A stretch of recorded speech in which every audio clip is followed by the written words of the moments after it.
Diagrama Nash-Scheiderman o diagrama de Chapin.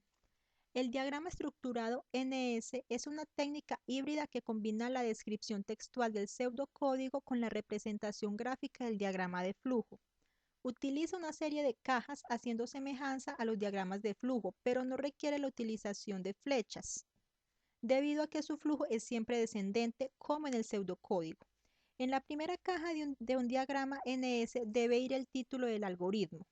En la siguiente, la palabra inicio, dando así comienzo a la serie de instrucciones que conforman el algoritmo.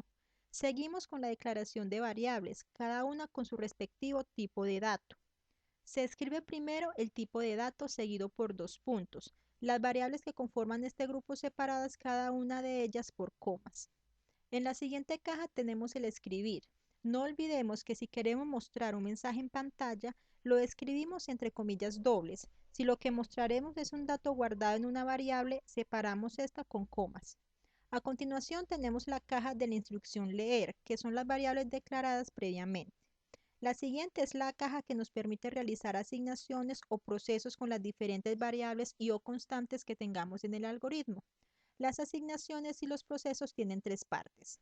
Una variable que va siempre a la izquierda, el signo igual, y después de este, la expresión que deseamos guardar en esa variable.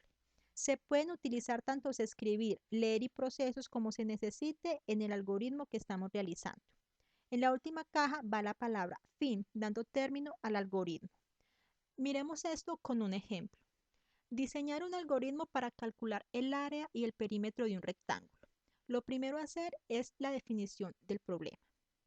Calcular área y perímetro de un rectángulo. Luego, un análisis de lo que necesitamos para hacer este cálculo.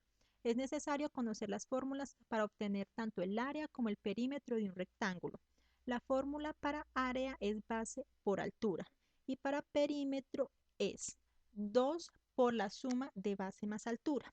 Aquí obtenemos los datos de entrada, que son el valor de base y el valor de altura, y los datos de salida, que son el área y el perímetro. Miremos cómo nos queda esto en un diagrama NS.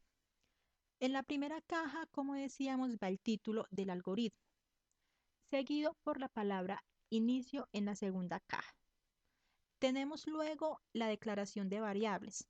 En este caso van a ser variables de tipo entero, que van a ser base, altura, área y perímetro. Tenemos el primer escribir. Si para mostrarlo en pantalla, recuerden que debe ir entre comillas dobles. La base es.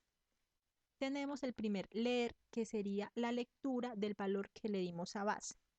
El segundo escribir para la altura, el leer del valor de altura, y continuamos con las cajas que nos dicen los procesos. El primer proceso es el cálculo del área, que sería el valor de base por el valor de altura. El segundo proceso, el valor del perímetro, que es 2 veces la suma, que es 2 por la suma de base más altura. En la siguiente caja obtenemos ya el resultado de estos procesos. Recuerden que lo que queremos mostrar en pantalla debe ir entre comillas dobles y los resultados de las variables se separan con comas. En la última caja, la palabra fin, dando término, como decíamos, a este algoritmo. En el diagrama estructurado NS también podemos encontrar las diferentes estructuras que nos dan los demás formas de expresar un algoritmo.